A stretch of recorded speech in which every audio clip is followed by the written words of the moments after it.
what the TPLF leadership is trying to do is to see if aligning, an alliance with the Eritreans could save them from a real or perceived threat from the federal government. I will fight to the nail against my erstwhile comrades, because what they are trying to do is to invite the federal government to fight whatever war, whatever conflict it might have in Tigray, and that will only happen at the expense of the people of Tigray, at the expense of my sisters, at the expense of my brothers, at the expense of my parents.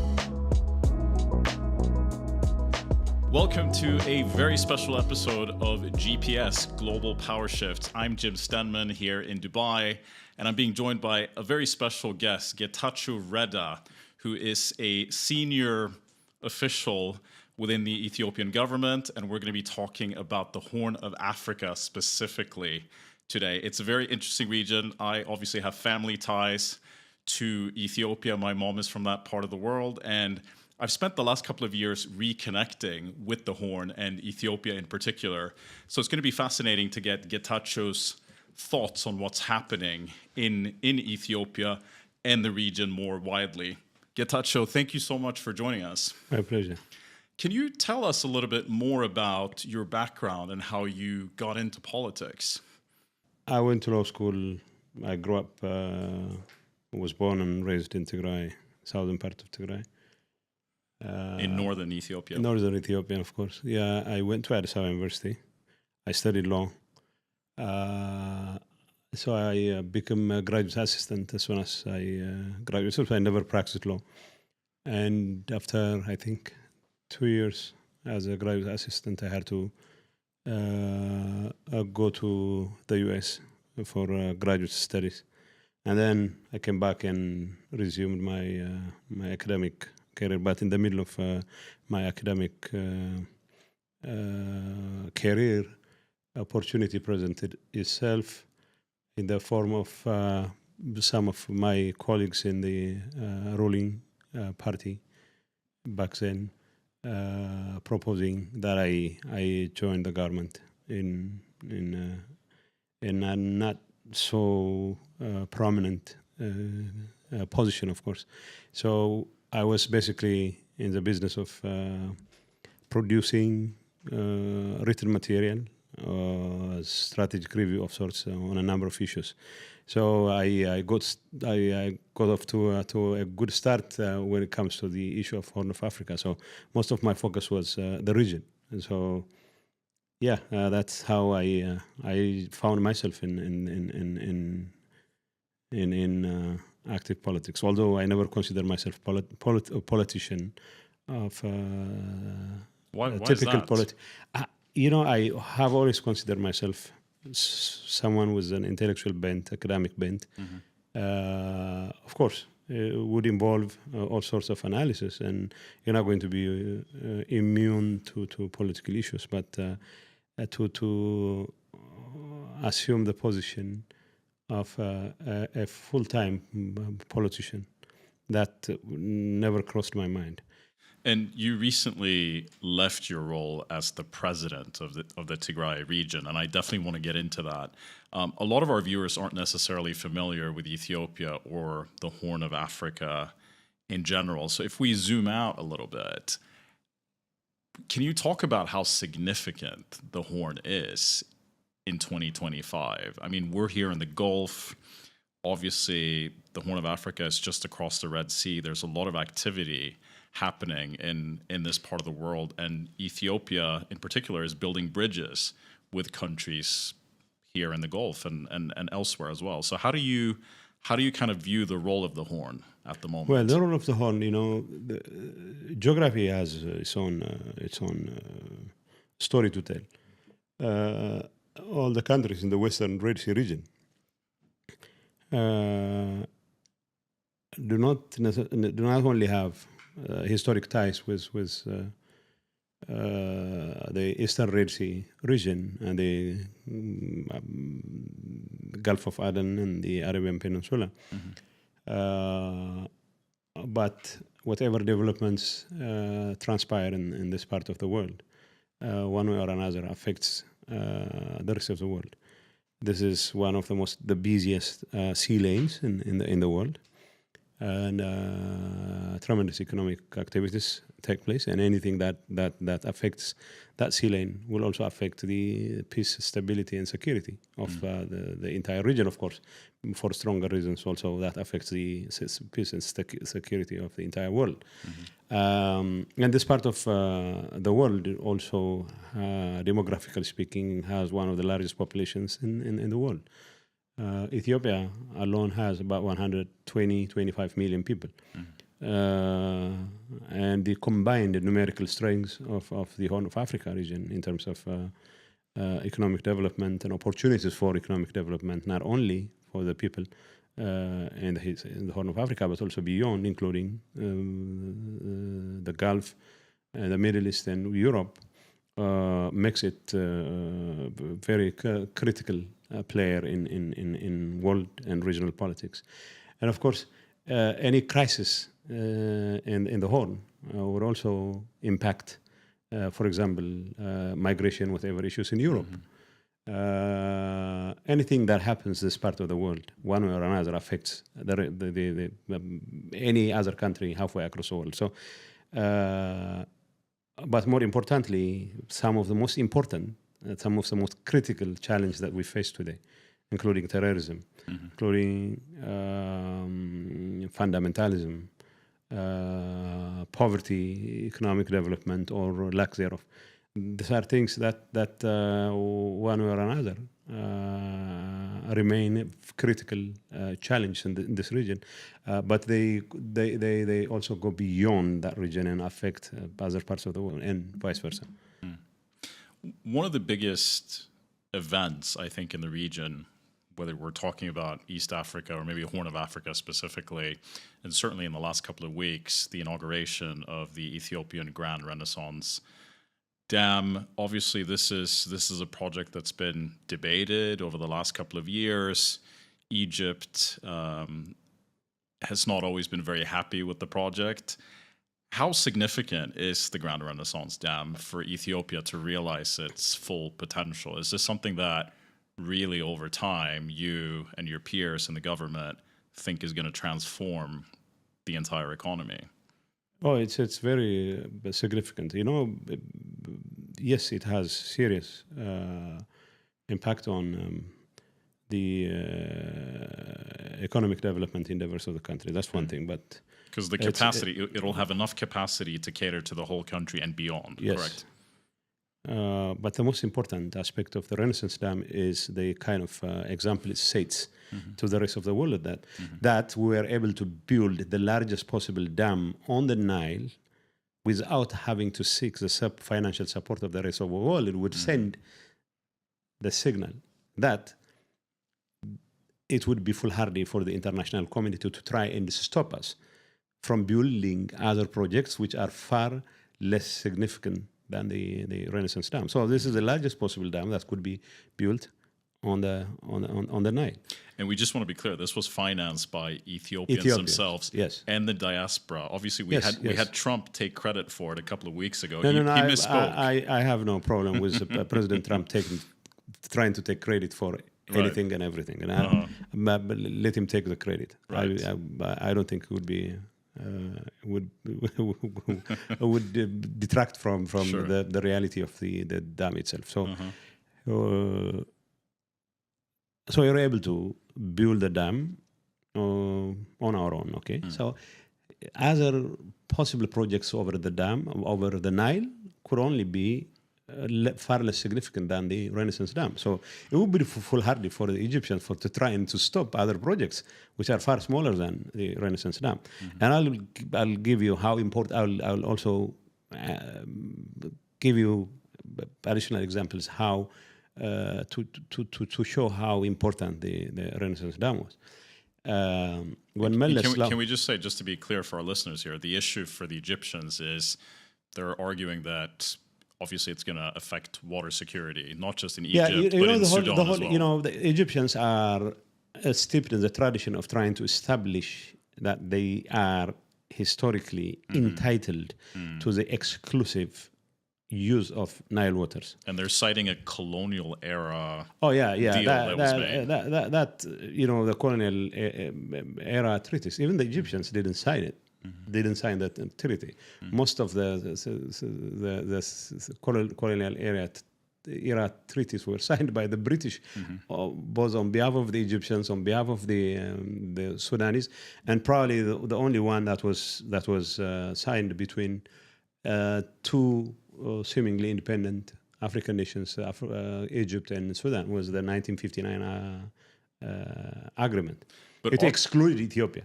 Now, the thing is, if the Nile, if the Egyptians insist that it is their historic right to maintain exclusive control over Nile waters, it defies geography, it defies common sense, it defies any notion of fair play or justice. So the thing is, Ethiopians have been living in misery for centuries on end, and of course, 86% of Nile waters comes from the Ethiopian highlands. Now the question is, if Ethiopia were to decide to divert Nile waters to the detriment of the Egyptians, that would be quite unjust. And no one in their right mind would condone that kind of practice, that kind of intention, much less a practice. So now the question is, there has to be the sense of realization on the part of the Egyptians and the Sudanese that just harping on the same old string that Egypt is entitled to its historic rights is almost meaningless. Now, the Egyptians are very clever.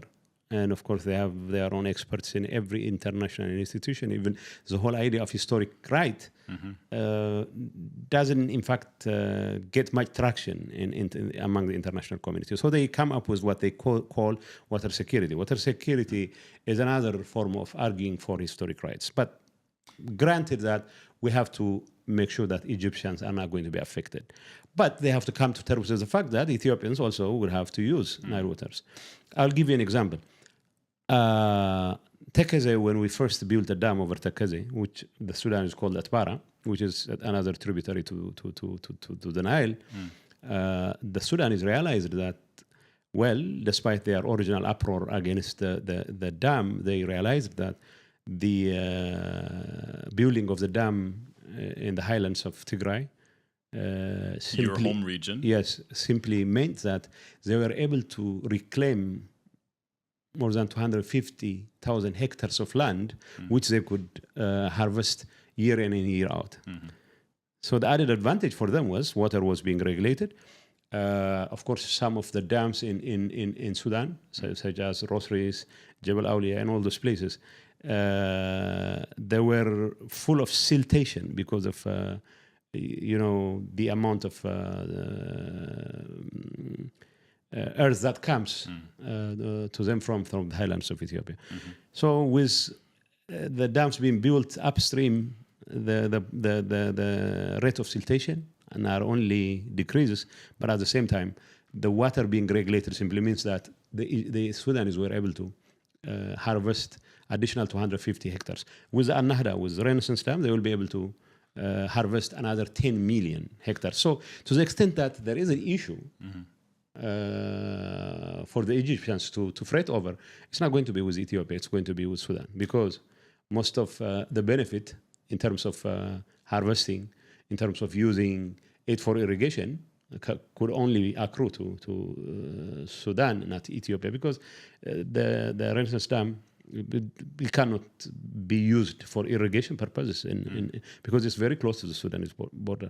So, but the problem with the Egyptian narrative is that they are frozen in a historic narrative that they cannot let go of, and things have changed and changed forever. So that's the kind of stuff what needs to take into account. Are any of their concerns justified? Like, what happens if there's a drought, for example? Will that affect flow or not at all? Well, if there is a drought, the drought doesn't particularly happen to Ethiopia. It happens to the rest of the world. I would tell you a Tigrinya saying where if a crisis befalls in the entire humanity, you might as well enjoy it as an opportunity. If it happens to you, it becomes a tragedy. But it happens to the rest of the world, it's going to be. But now the question is, if Egyptians, for example, were wise enough to wise up to changing circumstances, they would avoid, for example, the use of Nile waters as though they were being like harvested in their backyards. Why would Egyptians be in the business of, for example, harvesting rice, which more often than not requires a swampy land, and of course, huge amount of moisture and all that. And why would they be interested in building golf courses and everything? That requires tons of amount of water and all that. So their water management should be given a priority rather than trying to stop Ethiopia from using its fair share of the Nile resources. But it would be also quite irresponsible and, of course, unfair and unjust for Ethiopia to try to stop the Egyptians from getting their fair share of Nile waters. I want to talk about your home region of Tigray. You were president of Tigray until recently. My understanding, and I know you don't like the language, but there was essentially a coup that led to your ousting. Can you just explain what happened, when it happened, and how that changed your life and what you're doing today? Because you're part of the federal government now instead of working for the regional government, right? Yeah. Look, when we signed Pretoria because and that's the peace the agreement. Peace agreement to bring peace to Tigray after a 2-year-long devastating conflict. Exactly. I mean, it claimed the lives of hundreds, thousands They're of people. saying that up to 600,000 people died. Yes, our fighters were very brave, and they fought as bravely as they could. And I'm really proud of the kind of stiff resistance they put up against the Eritreans, the Ethiopians, the Ethiopian National Defense Forces, the Eritrean Defense Forces, and assortment of militias from every region. We did fight. We believed that was an agenda worth fighting for. Okay, but it was obvious that we had reached end of the line, not because of lack of bravery of the rank and file fighters, but simply because the political leadership lost it big, myself included. We had made all kinds of miscalculations about how to go about the war. We decided, the leadership, the so-called Central Command decided that we need to put a stop to the war because it was claiming the lives of. I'll give you a specific example. And just to provide some context here as well, your party, the TPLF, used to be in charge of the federal government, right? Yeah. So it's very different running the country versus just running your home region. We're not used to running smaller geographic entities such as Tigray, because Tigray had long been abandoned. I mean, I'm not going to sugarcoat it. I'm not going to soft whatever crisis all the investment, all the development happened in Addis. So when the leadership, myself included, it was myself and the president, then President Debretsion, were assigned to be in charge of Tigray first. But after the coming to the picture of the Prime Minister Abiy, against whom we really fought tooth and nail to stop him from getting elected. But fortunately or unfortunately for us, he got elected. And now he's your boss, and you have a good relationship. Yeah, how things change. Things change, but that's beside the point. But what I'm saying is we fought really hard to stop him from becoming the prime minister, but he did. So, the most normal thing I would expect would be to come to terms with the fact that, don't meddle in our affairs, in our regional affairs, or we should exercise a level of autonomy that the Constitution grants us. And somehow we're not comfortable with the fact that there was this guy who we didn't want to become the prime minister, and then he's now the prime minister. He's making peace with Eritrea, and which impacts you because you're sharing a border with Eritrea. Yes, but more importantly, we thought he didn't have much public support, and that a tweak here, a tweak there could append his leadership. So the confrontation between the TPLF leadership and Prime Minister Abiy's leadership didn't see any. There was no end in sight when it comes to the kind of confrontation. But at some point, it became both TPLF and the Prosperity. It became a Prosperity. We didn't want to join Prosperity Party. We stuck to our APRDF guns, and APRDF, when we withdrew from the coalition, obviously we didn't want to become part of the Prosperity Party. That means the Prime Minister's agenda and my agenda became mutually exclusive. So to cut a long story short, it reached a point where the only way to resolve the issue was to fight it out. So we knew we were facing existential threat, because with the Eritreans joining hands with the federal government, the campaign against the TPLF and its leadership was almost a fait accompli. With us being determined to checkmate the Prime Minister, the kind of rapprochement people were trying to constructive engagement, trying to convince us to try, was virtually impossible. So it happened. So, but the war was grinding on for years, and like I said, we nearly marched on Addis. Although I was not particularly happy with this marching on Addis thing, because it's strange. TPLF had lost in the propaganda war throughout. Although TPLF and APRDF have achieved tremendous progress in terms of transforming. You were a very active spokesperson. Yes, but then again, in terms of international media.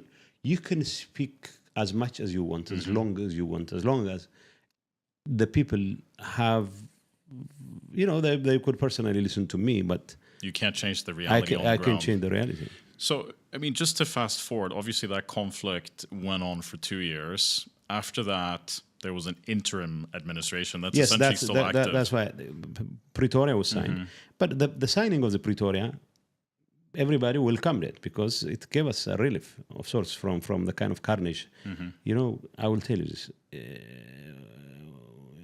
About 64 days into the last round of conflict, we lost a certain amount of, casualties, fatalities. And the 10 days between my departure to Pretoria and the signing of the agreement, 10 days, we lost twice as many people as we did lose in 64 days. It shows you how difficult the situation was. But the thing is, we fought really hard. But the political leadership was supposed to do the kinds of things. Well, he was supposed to provide supplies. It didn't. When you say the political leadership, you're referring to the TPLF leadership, the TPLF, myself included. Right. So we had to be realistic. For example, we came up with a 7-point peace proposal. But when we saw that the situation on the ground was in our favor, and then we abandoned it altogether. I mean, it's not like the option for peace should be shelved simply because the developments on the ground seem to favor your advance on Addis. But Pretoria was signed much to the relief of the people of Tigray. And the decimation of the entire population was at least averted. The Eritreans had a fallout with Prime Minister Abiy simply because he signed the agreement. Because the Eritreans were publicly saying that they would stop at nothing to destroy the entire TPLF leadership, which, for stronger reasons, also means the entire population. History. Yes, and the hardliners in the Amhara were also insisting that this opportunity should not be wasted. Yeah. That they should finish off TPLF, and of course taking land, all kinds of things from Tigray and all that. So so it put a stop to it.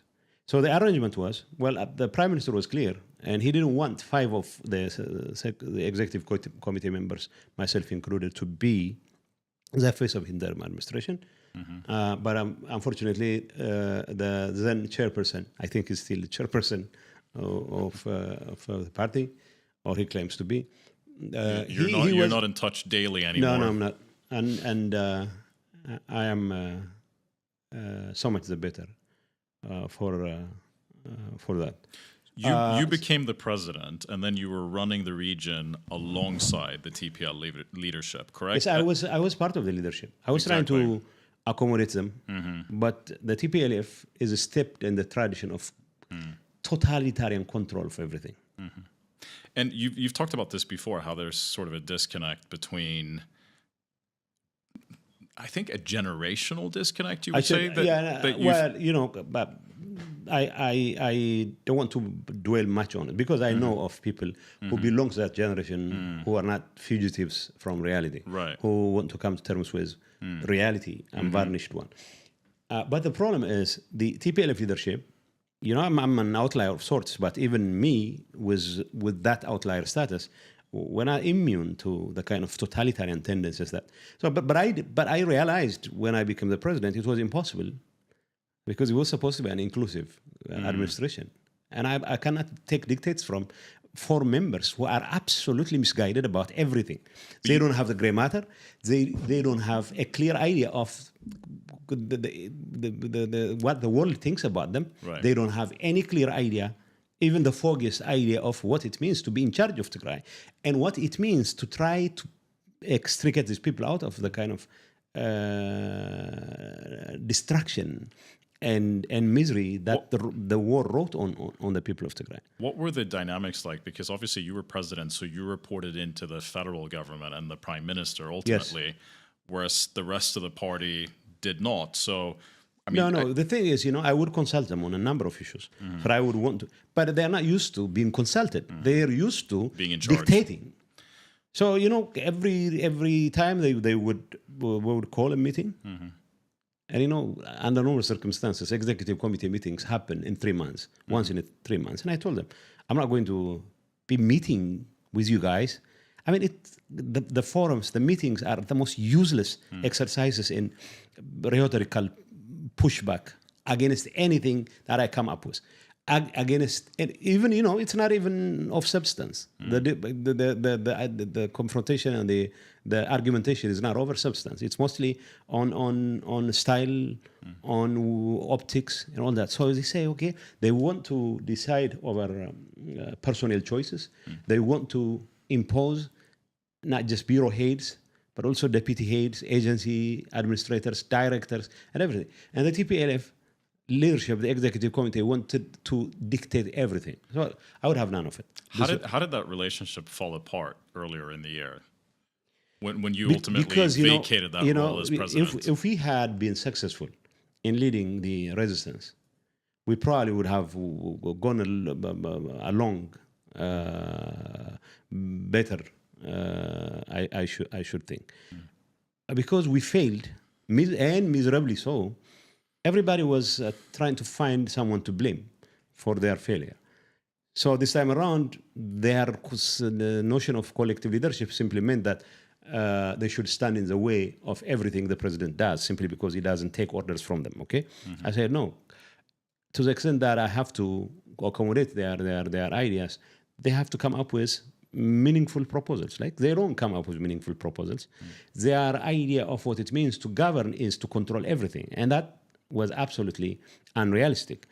And with that, they started sabotaging the entire process, because, if I have appointed a district level governor, and then they would insist that most of the rank and file is picked by the TPLF, and so the interim administration was not able to achieve anything at all, because every arrangement we're trying to make with the federal government, every arrangement we're trying to make with international community, whatever, being blocked. was being blocked.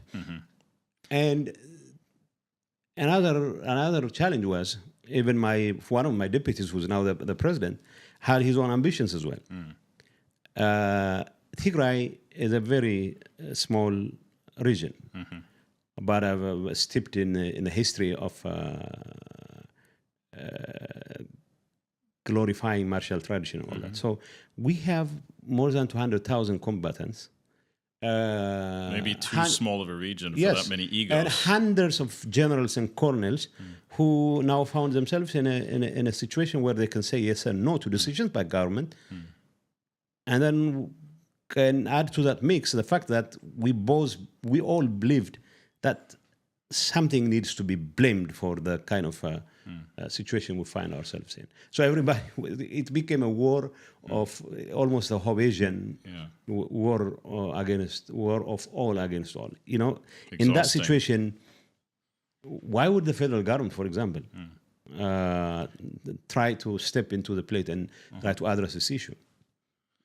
We're just tearing each other apart.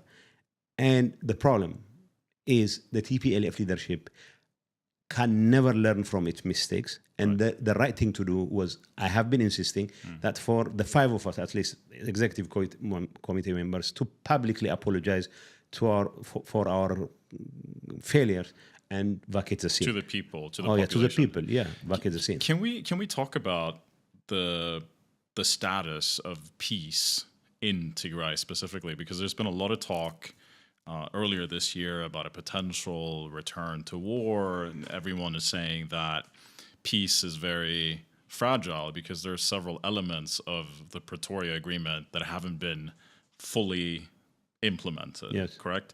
One of them is allowing internally displaced people to return to their homes. So you're no longer the president, but obviously you're from the region. You're very passionate about your people. Yeah. What are the main challenges everyday people have at the moment in Tigray? Look, the people of Tigray. People really love their peace.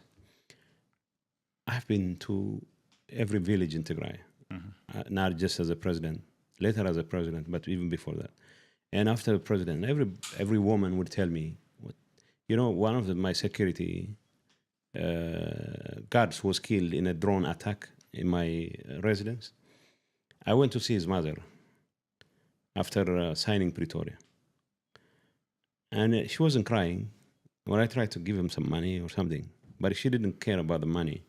But the fact that I signed the deal, obviously couldn't save her son. He's already been martyred. But she told me, I'm happy that his younger brothers would not have to go through the kind of days and carnage that they had to go through. And this is the kind of message I've been hearing. But unfortunately, my colleagues were not particularly sensitive to that part of the people's demands, right? So every colonel, every politician, especially the most disgruntled ones, are the ones who have a sense of entitlement to power. Not just in Tigray. Some of them are unrealistic enough to entertain the illusion that they could one day, and probably one day soon, be in the corridors of power in Addis. And they have been trying to convince the prime minister that he better work with them than with me or with other people. These are people who do not have the courage of their own conviction, but at the same time would put people in harm's way simply to achieve whatever ugly ambitions they have. It's absolute control over resources, absolute control over everything and anything in Tigray. So I wouldn't be surprised if they try to take advantage of the plight of the people to push their agenda. In fact, their saber rattling and everything was alarming, and I knew for a fact that wasn't going to work. For me, I was trying to convince the fighters that to put the peace of their people first, the interest of their people first. So what you see is a situation where most of the fighters are voting by their feet. They are leaving their barracks and joining other elements who are not interested in fighting the Sure. Tigrayans, but more importantly, to make sure that the very people who want to profit here from yet another round of conflict do not have the wherewithal, do not have Got it. the resources to start another stupid war again. So I will continue to work with the federal government to try and impress on them that there is no point for them to try and use force against Tigray. And that peace is in the best interest of our people, and that our people are mostly interested in resolving whatever issues we have the federal government peacefully. And the issue of internally displaced people, yes, the federal government was dragging its feet for a long time, but when it comes right down to it, my leadership, members of the TPLF leadership, were as much to blame for it as it is the federal government. In the final analysis, it came down to whether these people who believed they were robbed of the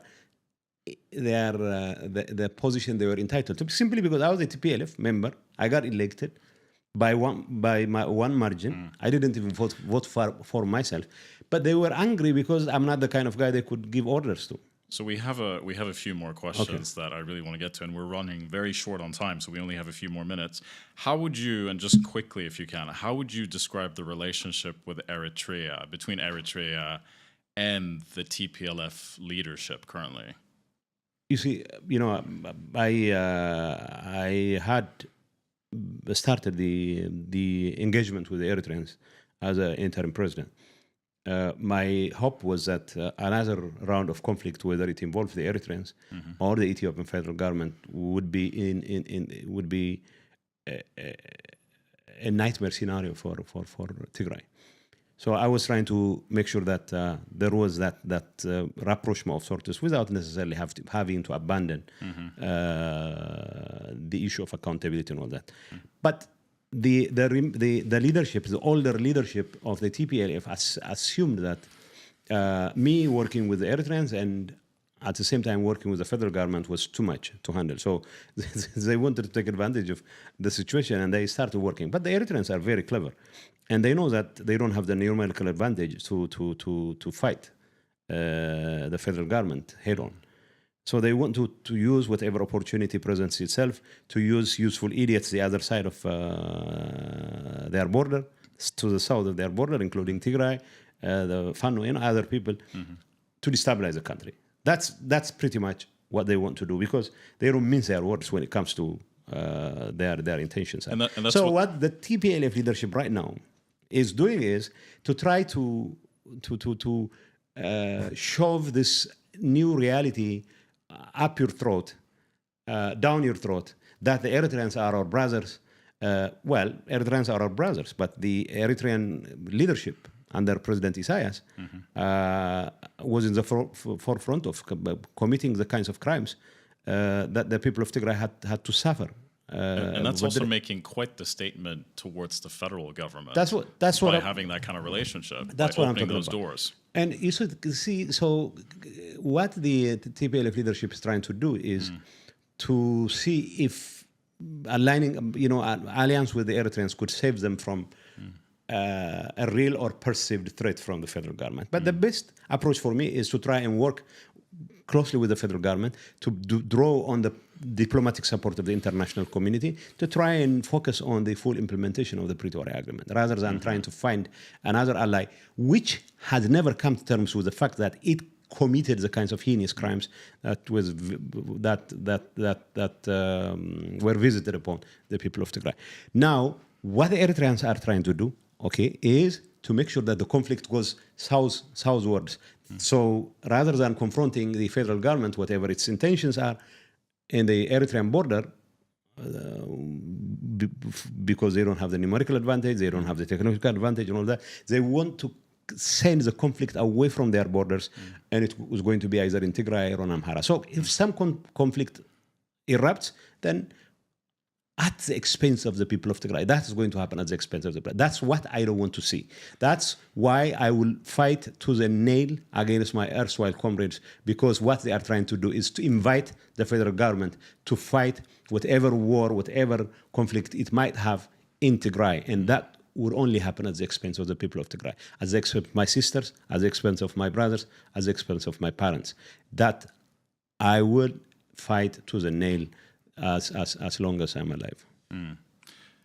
Another issue that's in the news right now is the U.S. potentially recognizing Somaliland. And obviously, a couple of years ago, there was that MOU between the federal government and Somaliland. So if recognition comes, what does that mean for Ethiopia in terms of potential Red Sea access, which is a big priority for your government? I would address this by alluding to a conversation Prime Minister Meles had with an English diplomat about 15 years ago.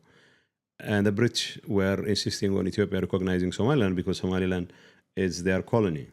So Meles had to tell them that he won't be former colony. Yeah, former colony. So the Prime Minister told the British diplomat that Ethiopia will not be the first to recognize Somaliland. But he added, for good measure, that it won't be the third either. So if the Americans recognize Somaliland, I don't think other countries will have difficulty following suit. Well, it will create opportunities for Ethiopia. Is that a route for Red Sea access? Yeah, well, it's a route to sea access. The problem is this whole idea of Red Sea access, is often confused with ownership of real estate and all that. So, we're caught in translation, as it were. But whether we like it or not, 130 million people, whether Abiy likes it or not, whether it's a combustible material. At some point in time, people would feel that they need to have access to the sea, no matter what sort of arrangement is going to take. So it would rather be wise for people to realize that one way or another something got to give, and of course, any sensible Eritrean, including the government, should understand that some kind of give and take is well in order. But hopefully we can, and we should try to avoid a descent into all-out war. That's the best I can hope for under circumstances. But I am also a hard-nosed realist, and I know that once the worms are out of the can, I don't think you can find a larger can to recount the can once the worms are out. We're running short on time, and there's a lot of other issues I wanted to get into, but we'll have to pick this up in Addis at some point. What are your biggest hopes for Ethiopia in the years ahead? There's a lot going on. There's a geopolitical movement. There's the economy. You're in the middle of an IMF reform program. What do you see? What are your wishes for Ethiopia and your expectations in the next few years? Well, I'm unable to put it in a nutshell. I want to see Ethiopia grow economically, become stable, and of course accommodate the political diversity of all sorts, not political, but also demographic, ethnic, and whatever diversity. And people living together in peace. Yes, and I want, more specifically, for example, the people of Tigray to enjoy their full measure of autonomy, including, of course, their right to secession if things come to that. But more importantly, to avoid the kind of conflict that has claimed the lives of hundreds of thousands of people. And I think, in my own small way, I would be more than glad to contribute to making sure that whatever conflict there is, or whatever tendency there is for people to try and get their will done through violence, is checked, not through violence, but through constructive engagement and through peaceful dialogue. That's my hope. And of course, my expectation, as long as the intention is there, as long as we have reason to believe that the pluses that we have now could be further strengthened, and the minuses can be dealt with, and then there is no reason why we should not channel our resources to that end. But oftentimes it's easier said than done. Getachew Reda, thank you so much for your time. I really appreciate it. Thank you. My pleasure. And thank you to our viewers for tuning in to another episode of Global Power Shifts. Don't forget that you can follow us on Spotify, Apple Podcasts, as well as YouTube, and that's at Global Power Shifts. I'll be back next month with my co-host Suzanne Kianpour. Until then, thanks for tuning in.